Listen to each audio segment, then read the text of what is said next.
రాజు తలుచుకుంటే దెబ్బలకు కొదవ అన్నట్లుగా ట్రంప్ తలుచుకుంటే సుంకాల మోత మోగకుండా ఉంటుందా?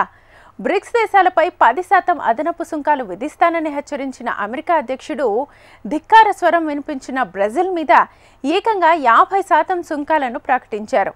ప్రపంచానికి చక్రవర్తి అవసరం లేదని తనకు కౌంటర్ ఇచ్చిన లూలా డా సిల్వా మీద సుంకాలను ప్రకటించి అక్కసును తీర్చుకున్నారు డొనాల్డ్ ట్రంప్. పైగా గత ఎన్నికల్లో ఓడిపోయిన మాజీ అధ్యక్షుడు బోల్సోనారోను వేధిస్తున్నారంటూ తప్పుబట్టారు. బ్రెజిల్ వాణిజ్య విధానాలపై వాషింగ్టన్ దర్యాప్తు ప్రారంభిస్తుందని హెచ్చరించారు ట్రంప్.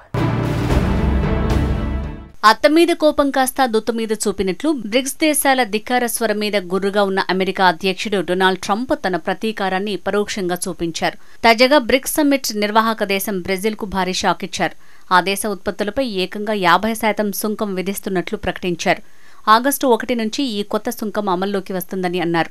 దీనికి ప్రతీకారం తీర్చుకుంటే పరిస్థితి తీవ్రంగా ఉంటుందని హెచ్చరించారు. ఈ మేరకు బ్రెజిల్ అధ్యక్షుడు లూయిస్ ఇనాసియో లూలా డా సిల్వాకు ట్రంప్ లేఖ రాశారు. అయితే తాము తీసుకున్న ఈ నిర్ణయానికి బ్రెజిల్ మాజీ అధ్యక్షుడు బెయిర్ బోల్సోనారో కేసు విషయంలో అక్కడి ప్రభుత్వం అన్యాయంగా వ్యవహరిస్తుండటం, బ్రెజిల్తో అమెరికాకు ఉన్న అధిక వాణిజ్య లోటును కారణాలుగా పేర్కొన్నారు. బోల్సోనారో తనకు బాగా తెలుసని, ఆయనతో కలిసి తాను పనిచేశానని ట్రంప్ పేర్కొన్నారు. ఆయన పదవీకాలంలో ప్రపంచ నేతలను ఎంతో గౌరవంగా చూశారన్నారు. అతని విషయంలో బ్రెజిల్ అనుసరిస్తున్న విధానం అవమానకరమని ట్రంప్ పేర్కొన్నారు. బ్రెజిల్ వాణిజ్య విధానాలపై యుఎస్ దర్యాప్తు ప్రారంభించనున్నట్లు తెలిపారు. బ్రెజిల్ అధ్యక్ష ఎన్నికల్లో ఓటమి తర్వాత అధికారం నిలబెట్టుకునేందుకు కుట్ర పన్నినట్టు బోల్సోనారో ఆరోపణలు ఎదుర్కొంటున్న విషయం తెలిసిందే. బ్రెజిల్ స్వేచ్ఛా ఎన్నికలపై దాడులు చేస్తోందని ఆరోపించిన ట్రంప్ బోల్సోనారోపై జరుగుతున్న విచారణ కూడా ఆపేయమన్నారు. మరోవైపు బోల్సోనారో, ఆయన కుటుంబ సభ్యులు వాషింగ్టన్కు బలమైన భాగస్వాములని పేర్కొంటూ బ్రెజిల్లోని యుఎస్ రాయబార కార్యాలయం ఓ ప్రకటన విడుదల చేసింది.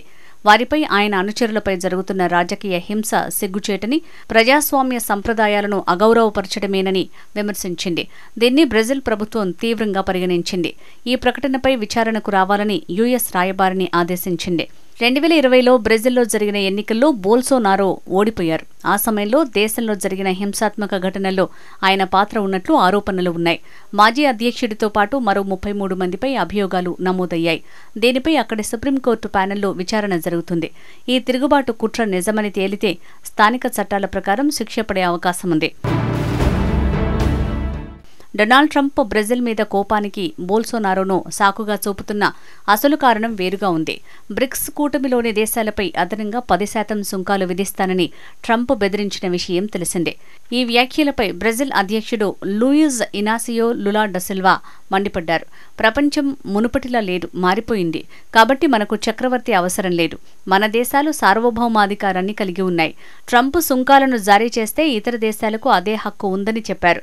అగ్రరాజ్యానికి అధ్యక్షుడైన ఆయన సుంకాల గురించి సోషల్ మీడియాలో ప్రపంచాన్ని బెదిరించడం బాధ్యతారాహిత్యంగా భావిస్తున్నానని ఈ నెల 8న జరిగిన బ్రిక్స్ సమావేశం ముగింపు కార్యక్రమంలో లూలా అన్నారు. దీంతో 2 రోజుల వ్యవధిలోనే బ్రెజిల్పై ట్రంప్ కొరడా జులిపించారు. 50% సుంకాలు విధిస్తున్నట్లు ప్రకటించారు. అయితే డొనాల్డ్ ట్రంప్ వ్యక్తిగత కారణాలు చూపి సుంకాలు విధించడంపై విమర్శలు వెల్లువెత్తుతున్నాయి. కాగా అమెరికా ఏకపక్షంగా టారిఫ్లను పెంచిన చర్యపై ఆర్థిక చట్టాలకు అనుగుణంగా ఎదుర్కొంటామని లూలా స్పందించారు. కెనడా తర్వాత అమెరికాకు అతిపెద్ద ఉక్కు ఎగుమతిదారుగా ఉంది.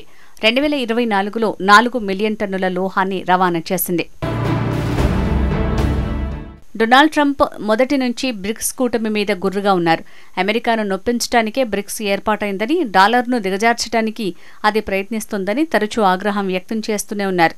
బ్రిక్స్ దేశాలు ఆటలాడటానికి ప్రయత్నిస్తే నేను ఆడతా. ఎవరైనా బ్రిక్స్లో ఉంటే వారిపై 10% సుంకాలు తప్పవు. అది అతి త్వరలోనే జరుగుతుంది. బ్రిక్స్ ఇప్పటికే చీలిపోయింది. ఒకరిద్దరు దానిని పట్టుకుని వేలాడుతున్నారు. నా ఉద్దేశంలో బ్రిక్స్తో పెద్ద ముప్పేమీ లేదు. కానీ వారు డాలర్ను ధ్వంసం చేయటానికి ప్రయత్నిస్తున్నారు. దీనివల్ల ఇంకో దేశం కరెన్సీని ప్రామాణికం చేయటానికి అవకాశం కలుగుతుంది. కానీ మేం దానిని కోల్పోవటానికి సిద్ధంగా లేం అంటూ ఇటీవల వ్యాఖ్యానించారు ట్రంప్. మేము ఒకవేళ డాలర్ ప్రామాణికాన్ని కోల్పోతే అతిపెద్ద ప్రపంచ యుద్ధంలో ఓడిపోయినట్లే. అలాంటి దేశంగా మిగిలిపోవటానికి సిద్ధంగా లేం. అలాంటిది జరగనివ్వం. డాలర్ ఎప్పటికీ రారాజే. దానిని అలాగే కొనసాగిస్తాం. ఎవరైనా దీనిని సవాల్ చేయడానికి ప్రయత్నిస్తే భారీ మూల్యం చెల్లించక తప్పదు. కానీ ఎవరూ అలా మూల్యం చెల్లించడానికి ముందుకొస్తారని అనుకోవటం లేదు అని ట్రంప్ పేర్కొన్నారు. బ్రెజిల్లో జరిగిన బ్రిక్స్ సదస్సు నేపథ్యంలో ట్రంప్ చేసిన ఈ వ్యాఖ్యలు ప్రాధాన్యం సంతరించుకున్నాయి. కాగా ఈ ఏడాది ఏప్రిల్లో ట్రంప్ ప్రభుత్వం బ్రెజిల్పై 10% సుంకం విధించింది. తాజాగా ట్రంప్ ఈ సుంకాన్ని అమాంతం 50% పెంచేశారు. ఇక బ్రెజిల్తో పాటు మరో 7 దేశాలపై ట్రంప్ సుంకాలను భారీగా పెంచారు. శ్రీలంక, ఇరాక్, లిబియా, అల్జీరియాలపై 30%, బ్రూనై, మాల్డోవాపై 25%, ఫిలిప్పీన్స్పై 20% సుంకాన్ని విధించబోతున్నట్టు వెల్లడించారు. అంతకు మునుపు ట్రంప్ దక్షిణ కొరియా, జపాన్ ఉత్పత్తులపై 25% సుంకం విధిస్తున్నట్టు పేర్కొన్నారు. ఈ సుంకం గతంలో విధించి ఉండాల్సి ఉందని అభిప్రాయపడ్డారు. జపాన్, దక్షిణ కొరియా తర్వాత ట్రంప్ మరో 12 దేశాలను టార్గెట్ చేశారు. మయన్మార్, లావోస్, దక్షిణాఫ్రికా, Kazakhstan, Malaysia, Tunisia, Indonesia, Bosnia and Herzegovina, Bangladesh, Serbia, Cambodia, థాయిలాండ్లకు సుంకాల షాక్ ఇచ్చారు. ఆయా దేశాలతో అమెరికా ఏళ్ల తరబడి ఉన్న వాణిజ్య లోటును సరిదిద్దేందుకు ఈ సుంకాలు తప్పట్లేదని చెప్పుకొచ్చారు. ప్రపంచంతో న్యాయమైన సమతౌల్యత కలిగిన వాణిజ్యానికి అమెరికా ఎప్పుడూ సిద్ధమేనని అన్నారు. అవసరమైతే సుంకాలను మరింత పెంచుతామని కూడా హెచ్చరించారు.